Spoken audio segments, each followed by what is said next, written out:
ಇದು ಒಂದು ಕಡೆ ಆಗಿರುವಂತಹ ವಿಚಾರ ಆದರೆ ಅಂದರೆ ಇಡಿ ತನಿಖೆ ವಿಚಾರಣೆಗೆ ಕರೆಯೋದು ಅದರಲ್ಲಿ ಏನಾಗುತ್ತೆ ಲೆಕ್ಕಾಚಾರ ಅದು ಬೇರೆ. ಇನ್ನೊಂದು ಕಡೆಗೆ ಈಗ ಮುಖ್ಯಮಂತ್ರಿಗಳ ಕೇಸ್ ಈಗ CBIಗೆ ಹೋಗಬೇಕು ಅನ್ನುವಂಥ ಲೆಕ್ಕಾಚಾರ ಬಹಳ ದೊಡ್ಡದಾಗಿ ನಡೀತಾ ಇದೆ. ಯಾಕೆ?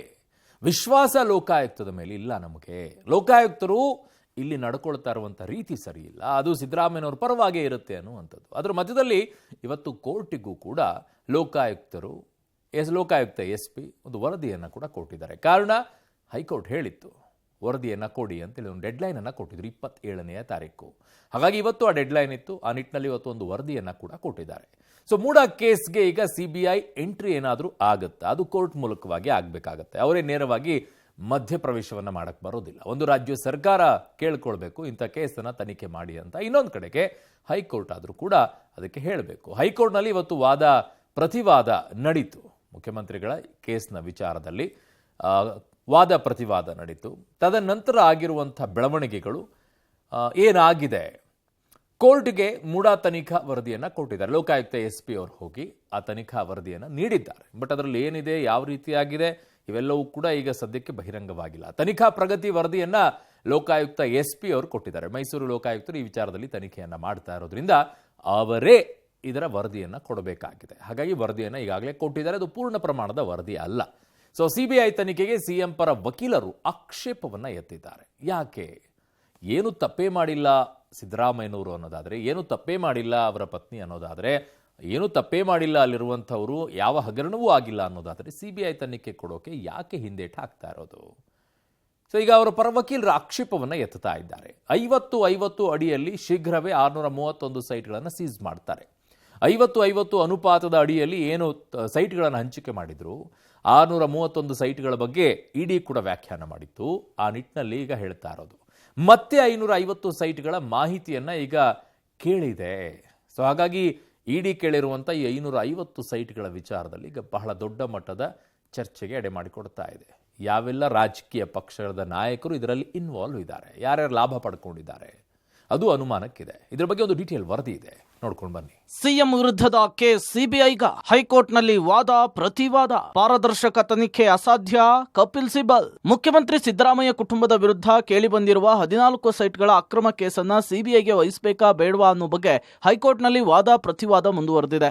ಲೋಕಾಯುಕ್ತದಿಂದ ನ್ಯಾಯಸಮ್ಮತ ತನಿಖೆ ಅಸಾಧ್ಯ ಅಂತೇಳಿ ದೂರುದಾರ ಪರ ವಕೀಲರು ಸಲ್ಲಿಸಿರುವ ಅರ್ಜಿಯ ಬಗ್ಗೆ ಸುದೀರ್ಘ ವಾದ ಮಂಡನೆಯಾಗಿದೆ. CBI ತನಿಖೆಗೆ ಸಿಎಂ ಸಿದ್ದರಾಮಯ್ಯ ಪರ ವಕೀಲ ಕಪಿಲ್ ಸಿಬಲ್ ಮತ್ತೆ ಆಕ್ಷೇಪ ವ್ಯಕ್ತಪಡಿಸಿದ್ದಾರೆ. ಸಿಎಂ ಪರ ವಕೀಲ ಸಿಬಲ್ ವಾದವೇನು? CBI ಪಂಜರದ ಗಿಳಿ ಅಂತ ಸುಪ್ರೀಂ ಕೋರ್ಟ್ ಹೇಳಿದೆ. CBIನಿಂದ ಪಾರದರ್ಶಕ ತನಿಖೆಯ ನಿರೀಕ್ಷೆ ಹೇಗೆ ಸಾಧ್ಯ? ಸಿಎಂ ವಿರುದ್ಧ ಆರೋಪ ಇದ್ದ ಮಾತ್ರಕ್ಕೆ CBIಗೆ ಹೇಗೆ ಕೊಡಲು ಸಾಧ್ಯ? ಇದು ಶಾಸನಕ್ಕೆ ವಿರುದ್ಧವಾದ ನಡೆಯಾಗಿದೆ. ವರದಿಯನ್ನು ಆಧರಿಸಿ ನ್ಯಾಯಾಲಯವು CBI ತನಿಖೆಗೆ ಆದೇಶಿಸಲಾಗದು, ಕೇವಲ ಮರು ತನಿಖೆಗೆ ಆದೇಶಿಸಬಹುದು. ಸ್ವಯಂ ಪ್ರೇರಿತವಾಗಿ ಹೈಕೋರ್ಟ್ CBI ತನಿಖೆಯನ್ನ ನೀಡಲಾಗದು ಅಂಥೇಳಿ ಸಿಎಂ ಪರ ವಕೀಲ ಕಪಿಲ್ ಸಿಬಲ್ ವಾದಿಸಿದ್ದಾರೆ. ಆರೋಪಿ ತನಿಖೆಯನ್ನು ನಿರ್ಧರಿಸಲು ಸಾಧ್ಯವಿಲ್ಲ, CBIನಿಂದಷ್ಟೇ ಮಾತ್ರ ನ್ಯಾಯ ಸಿಗಲು ಸಾಧ್ಯ. ಇನ್ನೊಂದೆಡೆ ದೂರುದಾರ ಸ್ನೇಹಮಯಿ ಕೃಷ್ಣ ಪರವಾಗಿ ವಕೀಲ ಮಣಿಂದರ್ ಸಿಂಗ್ ಪ್ರಬಲವಾಗಿಯೇ ವಾದ ಮಂಡಿಸಿದ್ದಾರೆ. ಲೋಕಾಯುಕ್ತ ತನಿಖೆಯಿಂದ ನ್ಯಾಯ ನಿರೀಕ್ಷೆ ಅಸಾಧ್ಯ ಅಂತ ಹೇಳಿದ್ದಾರೆ. CBIನಿಂದಷ್ಟೇ ಮಾತ್ರ ನ್ಯಾಯ ಸಿಗಲು ಸಾಧ್ಯ ಅಂಥೇಳಿ ವಾದಿಸಿದ್ದಾರೆ. ದೂರುದಾರ ಸ್ನೇಹಮಯಿ ಪರ ವಾದವೇನು? 141 ಫೈಲ್ಗಳು ಮೂಡಾದಲ್ಲಿ ಕಳುವಾಗಿದೆ. ಪಾರದರ್ಶಕ ತನಿಖೆ ಹೇಗೆ ಆಗುತ್ತೆ ಅಂತ ಹೇಳೋದಕ್ಕೆ ಸಾಧ್ಯ? ಜನರ ಮನಸ್ಸಿನಲ್ಲಿ ಇದು ಸ್ವತಂತ್ರ ತನಿಖೆ ಎಂಬ ಭಾವನೆ ಇಲ್ಲ. ಲೋಕಾಯುಕ್ತದಿಂದ ಈ ತನಿಖೆ ಸಾಧ್ಯವಿಲ್ಲ. ಹೀಗಾಗಿ ಕೇಂದ್ರೀಯ ತನಿಖಾ ಸಂಸ್ಥೆಯಿಂದ ತನಿಖೆಯನ್ನು ನಡೆಸಬೇಕು. ತನಿಖಾ ಸಂಸ್ಥೆಯ ತನಿಖೆ ಆರೋಪಿ ನಿರ್ಧರಿಸುವಂತಿಲ್ಲ. ಸಿದ್ದರಾಮಯ್ಯ ಅತ್ಯುನ್ನತ ಸ್ಥಾನದಲ್ಲಿದ್ದಾರೆ. ಇದರಿಂದ ಪೊಲೀಸರ ತನಿಖೆಗೆ ತೊಂದರೆ ಆಗಲಿದೆ. ಸಿಎಂ ವಿರುದ್ಧ ಪಾರದರ್ಶಕ ತನಿಖೆ ಸಾಧ್ಯವಿಲ್ಲ, CBI ತನಿಖೆಯಿಂದಷ್ಟೇ ಮಾತ್ರ ನ್ಯಾಯ ಸಾಧ್ಯ ಅಂಥೇಳಿ ವಕೀಲ ಮಣಿಂದರ್ ಸಿಂಗ್ ವಾದ ಮಂಡಿಸಿದ್ದಾರೆ. ಕೋರ್ಟ್ಗೆ ಮೂಡಾ ತನಿಖೆಯ ವರದಿ, ತನಿಖಾ ಪ್ರಗತಿ ವರದಿಯಷ್ಟೇ ಸಲ್ಲಿಕೆ. ಈ ವಾದ ಪ್ರತಿವಾದದ ಮಧ್ಯೆ ಹೈಕೋರ್ಟ್ಗೆ ಮೂಡಾ ತನಿಖಾ ವರದಿ ಸಲ್ಲಿಕೆಯಾಗಿದೆ. ಇದುವರೆಗೂ ಆಗಿರುವ ತನಿಖಾ ಪ್ರಗತಿ ವರದಿಯನ್ನ ಕೋರ್ಟ್ಗೆ ಸಲ್ಲಿಕೆ ಮಾಡಲಾಗಿದೆ. ಮುಚ್ಚಿದ ಲಕೋಟೆಯಲ್ಲಿ ತನಿಖಾ ವರದಿ ಸಲ್ಲಿಕೆ ಆಗಿರೋದ್ರಿಂದ ಈ ತನಿಖಾ ವರದಿಯಲ್ಲಿ ಏನಿದೆ ಅನ್ನೋದನ್ನ ಬಹಿರಂಗವಾಗಿಲ್ಲ.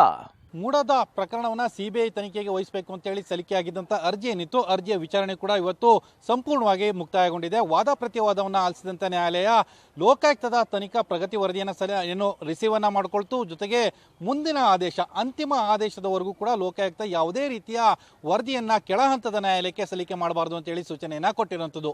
ಈ ಮೂಲಕ ಲೋಕಾಯುಕ್ತದ ತನಿಖೆ ಏನಿತ್ತು, ಲೋಕಾಯುಕ್ತದ ತನಿಖೆ ಮೇಲೆ ತಡೆಯಂತ ತರುವಂಥ ಪ್ರಯತ್ನವನ್ನು ಹೈಕೋರ್ಟ್ ಮಾಡಿದೆ. 50-50 ಅಡಿ ಶೀಘ್ರವೇ 631 ಸೈಟ್ಗಳು ಸೀಸ್, ಮತ್ತೆ 550 ಸೈಟ್ಗಳ ಮಾಹಿತಿ ಕೇಳಿದ ಇಡಿ.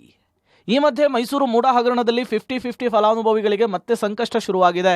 ಈ ಹಿಂದೆ ಮೂಡಾದಲ್ಲಿ 50-50 ಅನುಪಾತದಲ್ಲಿ ಕೆಲವರು ಪಡೆದಿದ್ದ 631 ಸೈಟ್ಗಳ ದಾಖಲೆಗಳನ್ನು ಇಡಿ ಕೇಳಿತ್ತು. ಮೈಸೂರು ನಗರಾಭಿವೃದ್ಧಿ ಪ್ರಾಧಿಕಾರದ ಆಯುಕ್ತರು ಎಲ್ಲ ದಾಖಲೆಗಳನ್ನು ಇಡಿಗೆ ಕಳುಹಿಸಿದ್ದು, ಇದರಲ್ಲಿ 631 ಸೈಟ್ಗಳನ್ನು ಇಡಿ ಸೀಸ್ ಮಾಡುವ ಸಾಧ್ಯತೆ ಇದೆ. 631 ಸೈಟ್ಗಳಲ್ಲಿ ಬೇನಾಮಿಗಳೇ ಹೆಚ್ಚಿದ್ದು, ಜನಪ್ರತಿನಿಧಿಗಳು ಹಾಗೂ ಅಧಿಕಾರಿಗಳ ಬೇನಾಮಿ ಆಸ್ತಿ ಇದಾಗಿದೆ. ಕೆಲವು ಪ್ರತಿಷ್ಠಿತ ಉದ್ಯಮಿಗಳು ಕೂಡ ಆಸ್ತಿಯನ್ನು ಹೊಂದಿದ್ದಾರೆ. ಮತ್ತೆ 550 ಸೈಟ್ಗಳ ಮಾಹಿತಿಯನ್ನ ಮೈಸೂರು ನಗರಾಭಿವೃದ್ಧಿ ಪ್ರಾಧಿಕಾರಕ್ಕೆ ಇಡಿ ಕೇಳಿದೆ. 50-50 ಅನುಪಾತದ ಎಲ್ಲ ಸೈಟ್ಗಳ ರದ್ದತಿಗೆ ಬಹುತೇಕ ಇಡಿ ಮುಂದಾದ ರೀತಿಯಲ್ಲೇ ಕಾಣ್ತಾ ಇದೆ. ಹೀಗಾಗಿ ಆರಂಭಿಕವಾಗಿ 143 ಸೈಟ್ಗಳ ಸೀಸನ್ನ ಮಾಡ್ಕೊಂಡಿರುವಂಥದ್ದು. ಈಗಾಗಲೇ 450 ಸೈಟ್ಗಳ ಸೀಸ್ಗೆ ಈಗಾಗಲೇ ಎಲ್ಲ ದಾಖಲಾತಿಗಳನ್ನ ಸಂಗ್ರಹ ಮಾಡಿಕೊಂಡಿದ್ದಾರೆ. ಅದರ ಬೆನ್ನಲ್ಲೇ ಆ ಎಲ್ಲ ದಾಖಲೆಗಳು ಸಿಕ್ಕ ನಂತರದಲ್ಲಿ ಈಗ ಒಟ್ಟು 550 ಸೈಟ್ಗಳ ಸೀಸ್ಗೋಸ್ಕರವಾಗಿ ಕೆಲವೊಂದಿಷ್ಟು ದಾಖಲೆಗಳನ್ನು ಪ್ರಾಧಿಕಾರಕ್ಕೆ ಕೇಳಿದೆ. ಈ ಮೂಲಕವಾಗಿ 50-50 ಅನುಪಾತದಲ್ಲಿ ಯಾರ್ಯಾರು ಸೈಟ್ಗಳನ್ನು ಪಡೆದುಕೊಂಡಿದ್ರೋ ಅವೆಲ್ಲ ಸೈಟ್ಗಳು ಸೀಸ್ ಆಗುವಂತಹದ್ದು ಕಟ್ಟಿಟ್ಟ ಬುತ್ತಿ.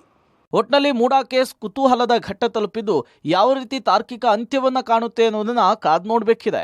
Bureau report, public TV.